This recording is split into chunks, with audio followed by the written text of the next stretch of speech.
What's up, Leafs fans, and welcome to Leafs Digest. Now we are back breaking down the Leafs beating the Philadelphia Flyers 3-0 in tonight's win. 2 goals from William Nylander, a goal from Ondrej Kase, and we move to 8-5-1 on the season, taking back second place in the Atlantic, leapfrogging the Tampa Bay Lightning and the Detroit Red Wings, going to 17 points on the year. Detroit with 16, Tampa with 15. Grabbing this spot, both teams, Detroit and Tampa, didn't play tonight. But before I actually break down this game, one thing that I do want to touch on is that if you saw our YouTube channel earlier today, you saw that Josh put up a video breaking down the bet previews for tonight. We've touched on some gambling tips that we have had in previous games. In our lives, we've talked about it in different videos that we've done. We've talked about some things we bet on, some things we hit on, some things we missed. Sometimes we've gotten lucky, sometimes we've hit all of them. But Josh has now put out a gambling preview. If you have followed him on the Raptors Digest, it's something that he's been doing for a while now, and it is something we will be introducing going forward.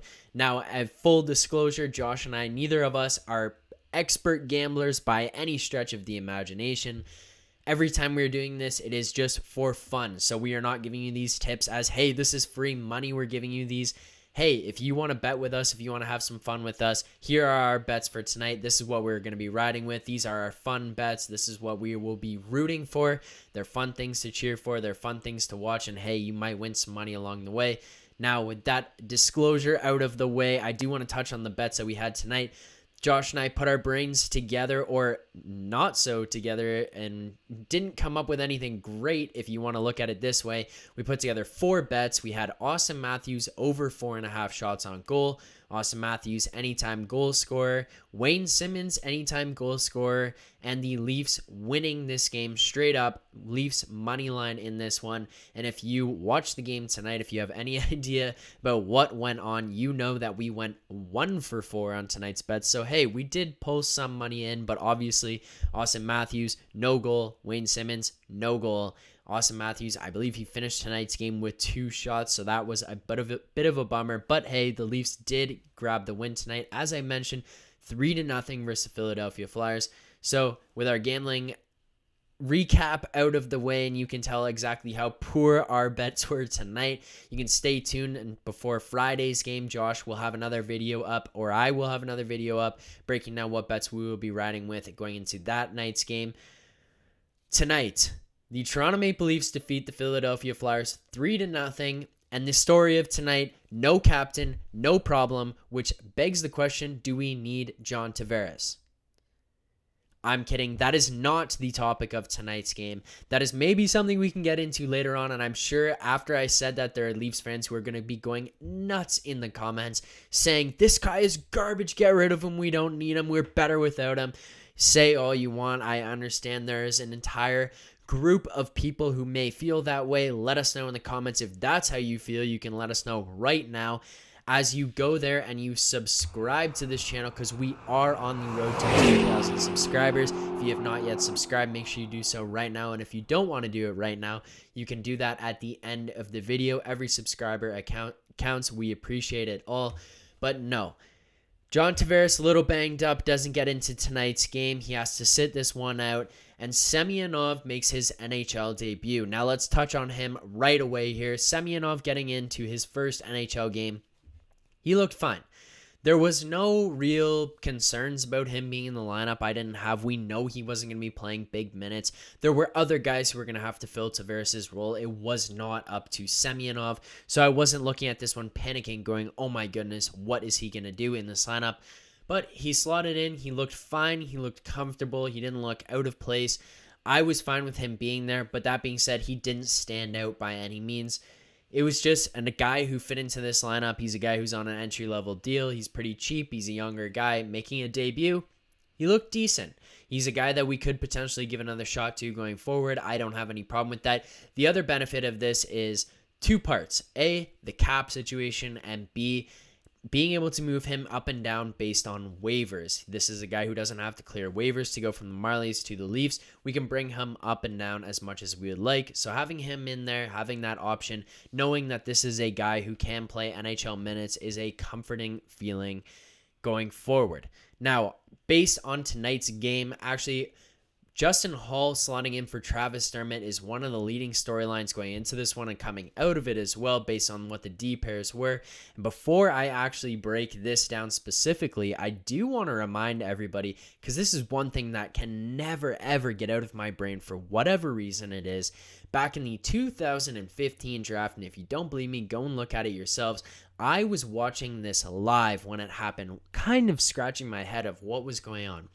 The Toronto Maple Leafs were slotted to pick late in the first round, and the guy who was slotted into that first round pick, if you remember what that draft was and who was there, you're going to be absolutely kicking yourself as I remind you of this one because you may have forgotten. The Leafs traded the pick to none other than the Philadelphia Flyers. The Leafs traded that late first round pick so that they can move back a little bit to go to earlier in the second round. The pick that the Philadelphia Flyers used, they used to draft Travis Konecny. The pick that the Leafs traded for so that they could go and get the guy they wanted, they used to draft another Travis. Yes, that's right. The Toronto Maple Leafs traded the pick that the Philadelphia Flyers used to draft Travis Konecny so that they could move back to early in the second round to draft Travis Dermott. Yes, this is a guy who is controversial player in terms of should he be in the lineup, should he not. And we look on the other end at a guy like Travis Konecny, who would be a guy that Leafs fans would salivate over to be into our lineup. A young guy who brings energy, he's physical, he can score some goals, brings some life to the lineup. But hey, that is in the past. There's nothing we can do about it at this point in time. We got to move forward. But I just wanted to remind everyone, just in case you were wondering about Travis Dermott and if this guy deserves to be in the lineup, or if you had any weird feelings about the guy, just think about that one a little bit, because time to time it kicks me in the backside, and I remember that one and just go, ooh, that's tough. And then you watch a game like tonight when Travis Dermott's sitting in the press box and we're watching Travis Konecny play against us, it's a little bit tougher. But enough of that. Let's go into tonight's game a little bit more. Justin Hall getting back in here, playing with Jake Muzzin. TJ Brodie moves back onto the line with Morgan Riley, and Liljegren and Sandin slot back in together again, as I mentioned in the video from the other day, breaking down Hall going back in for Dermott and that continuity that Sheldon Keefe mentioned. I did like what I saw. Sandin and Liljegren continue to impress me on a nightly basis. Every time these guys go in there, I gain more and more confidence personally from watching them play. I gain more and more confidence that they can play in bigger scenarios, that they can play against tougher matchups, and that they can play in things like the power play and the penalty kill on a regular basis. They look calm, they look confident, they look poised. Now, the other thing that is most important to me about this whole switcheroo is the fact that these lines going back together from the defensive perspective, the best way that I can explain it is that when Dermott was playing with Riley and you have Brodie with Muzzin and then Sandin Liljegren, if you ever just feel like you can't remember a song lyric or a song title and you get that kind of uncomfortable, weird feeling of something's not right, I can't remember, I can't put my finger on what it is. That's kind of what I got from watching those lineups of all the shuffling on defense, and I couldn't put my finger on what it was until I saw the D pairs back to normal tonight, aside from really that third D pairing. But Liljegren being in there really made me feel that comfortability again of just like, okay, that seems normal. So then watching Brodie and Riley and Muzzin and Hall back together, everything kind of just felt right. It felt like there was a balance back. It felt like that was the way things were supposed to be, seeing those pairings together, and it felt a little bit comforting as Leafs fans. Yes, I would say that Muzzin and Hall, they still didn't play that great. They also have these shifts here and there where they really stand out as like, what the heck is going on? Like, you watch them out there and you start thinking, why are you making that play? Why are you passing it to this guy? Because they're in a worse situation than you do. You're just handcuffing a winger who's 3 feet away and also has a guy coming at them full pin. There is no situation where that makes sense or that player is better off at the puck than you are, because they're almost in a worse position than you were with the puck when you had it and gave it to them. So there's weird things like that that just happen throughout periods, throughout the games, that those two guys seem to do. They're not fully comfortable yet, and I can understand Hall because he played poorly to start this year, and then he had missed all that time sitting in the press box. He's probably a little bit nervous to be making some of those mistakes. Muzzin being a veteran guy who's played really, really well since he's been here in Toronto, it's a little bit weird to see that out of him. But hey, if he can get back into a rhythm, if he can get back some chemistry with Justin Hall, maybe we can see a situation where we get more confident with those guys going out on the ice. But again, as I said, those deep pairings going back to what they were was a little bit more comforting. Now, one thing that I do want to mention here, and it kind of goes along with the point of those deep pairs being moved, is Sheldon Keefe's blender. This guy is so quick to reach into the cupboard and grab his magic bullet and just start that thing up. And the other thing that I find interesting is he likes to throw some pretty unique ingredients into that blender. There is a lot of times where we see some weird lines that go out there, and I'm not going to go into specific of what lines I'm talking about because if you watch tonight's game, and one thing I understand, not everyone who's watching these videos did, but there's situations where you're looking out there and you see Jason Spezza, Mitch Marner, and Alex Kerfoot out on lines together. And then I even referred to previous games where just randomly you see Tavares, Matthews, and Kerfoot, or Engvall with you throw to the fourth line and he's out there with Spezza and Simmons, and someone random is playing center. It's just some of these things happen on a regular basis with Sheldon Keefe once things get a little bit stale in the game, and I'm yet to figure out if it's a situation of Sheldon Keefe being a little bit worried that tides might be turning and he's trying to change some momentum or get some guys going, or if he's just doing it for the sake of spicing some things up and waking some guys up when, as I mentioned, things do get stale. Because there's times in a game where you're looking around and nothing's really happening. It's a 1-goal game as was tonight, or a 2-goal game once that blender started going and he started getting that thing absolutely whizzing around on the bench there. But it's just some of these combinations are weird. I don't dispute them and I don't have any problem with them, but it's one thing sitting back here noticing going, wait, why are these guys out here together? And it's not even necessarily coming from a penalty kill or a power play situation. They're just, lines get changed to the point of what is happening and why are these guys out there together? It is one thing to keep an eye on as we go forward and keep an eye on in terms of, is this a concern of why is he doing this so often and how early into the game is he doing it? Do we have to watch out for this? But it was something of note that I felt was very prominent tonight. And as I mentioned, that one specific line was one where I really, really scratched my head of Spezza, Marner, and Kerfoot, where I was going, what? How did these guys end up on the ice together? It's 3 guys from 3 different lines playing on one line together, and it wasn't just a mismatch of, hey, these guys hopped over the boards of a line change or anything. They just went out on the ice together. It was a weird situation. It was one thing to notice. Now, a guy who absolutely did stand out tonight, other than Sheldon Keefe and his blender, is William Nylander. This guy has been an absolute stallion this season, just a stud all around. Josh and I have been absolutely riding the William Nylander train. We're going to have to work with Ben from Raptors Digest here to get an animation going about the Willie Styles train. The Willie Nye wrist shot guy animation. I'm going to have to crop Willie Nye's head on some Bill Nye animations, whatever it is. There's going to be something great coming from this because we both love this guy and what he's been bringing. He looks strong, he looks confident, and he looks to have gained a lot more skill than he's even had previously. And this is coming from a guy who is a very skilled player to begin with. So seeing this from him, seeing the way he plays is incredible. And then just the shot that this guy had to score that goal from the Nick Ritchie pass was amazing. And the other thing that I want to touch on from that actually is the Nick Ritchie pass itself. That's this guy's second point of this season, and yet he looked real good tonight. He looked to have some mojo going. He looked to have some confidence. And I think a little bit of that comes from Tavares sitting out and Ritchie getting an opportunity to play on this power play. He looked confident. He looked like he was making passes without being concerned about making mistakes, which is nice to see to an extent. He wasn't doing it with free will of, I don't care if I make a mistake. He was just looking at it. It looked like he was going at it from a perspective of, I'm not scared to make a mistake, which is a much, much better position to be in than where he seemed to be previously, where he was very hesitant, tentative, and not doing much out there at all. Now, we did get to see an opportunity of this guy actually doing something tonight, and he put up 7 shots on goal, which is great to see because it's a guy who's saying, hey, I'll take the puck to the net, I'll shoot it, I'll get sticks on pucks and tip things, I'll go to the front of the net. And from a guy like that, just to get that mojo going a little bit more is something that we could see him continue to roll out into games going forward, and hopefully he can really start to pick some things up. Now, finally, I do want to get into my power play of the day.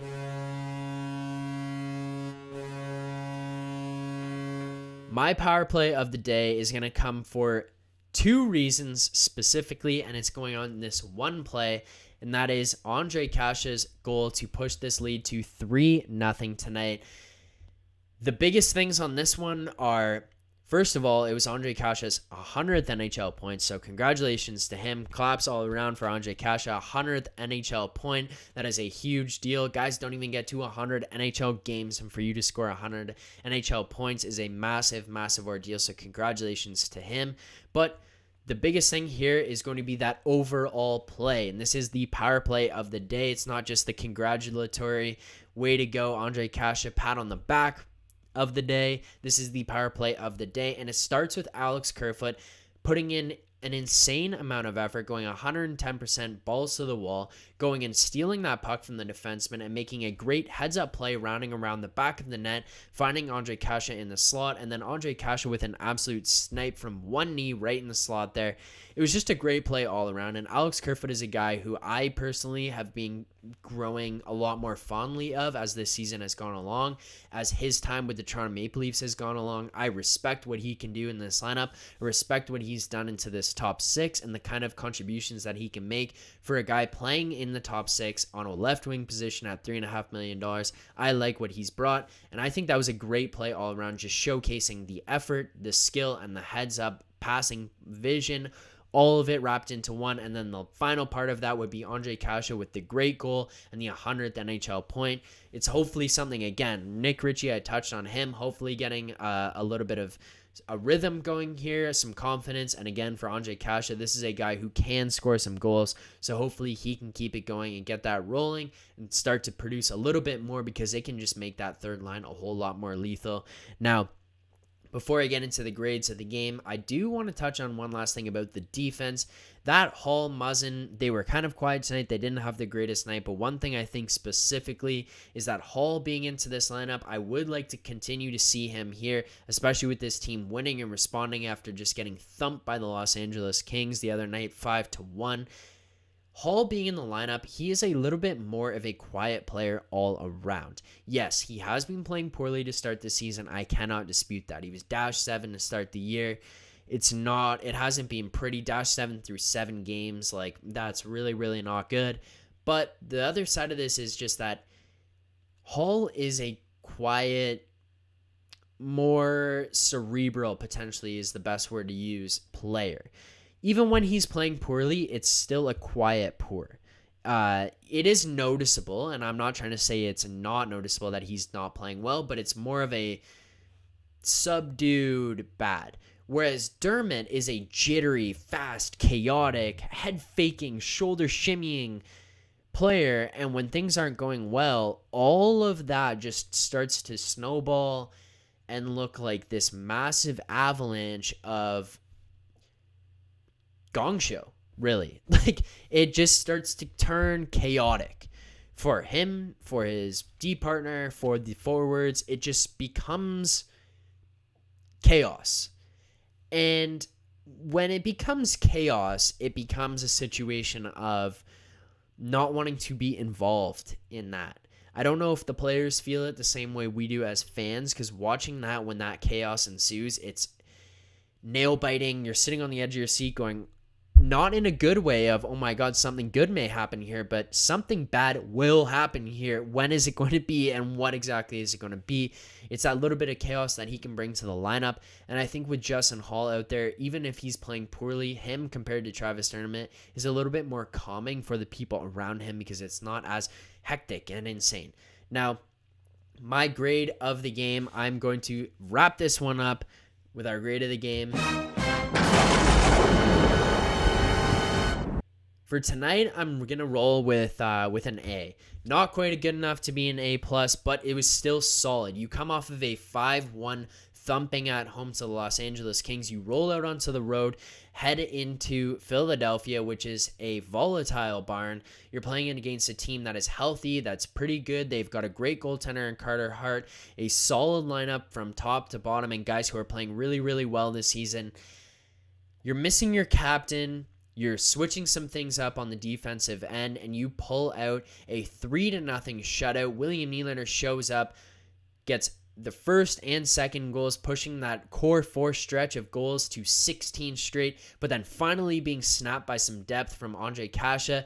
Nick Ritchie gets himself on the board with his second point of the season, looking pretty good, getting some confidence there. Some different guys getting some touches and looking great. Kerfoot having a great play there. He looked pretty good all night. Semyonov getting his NHL debut and not looking out of place at all. And then finally, Jack Campbell, a 36-save shutout, his second shutout of the year. This guy is an absolute stud, and if you're not set on Jack Campbell yet, go and watch the previous videos that I did about Jack Campbell and if he's a true number one, where I break down everything about his time here in Toronto, what he's done throughout his career, and how much this guy deserves the absolute most recognition that he could possibly get for what he's been doing here while he's been here with the Leafs and over his time as a backup transitioning into his starter. But this guy continues to be a stud, making timely saves, making big saves, and making a lot of saves. 36 save shutout from Jack Campbell tonight. Absolutely stellar performance from him. The big boys do perform. Austin Matthews, 2 assists. William Nylander, 2 goals. Great night from them. Michael Bunting looking good again. The D pairings looking pretty calm, pretty cool, collected.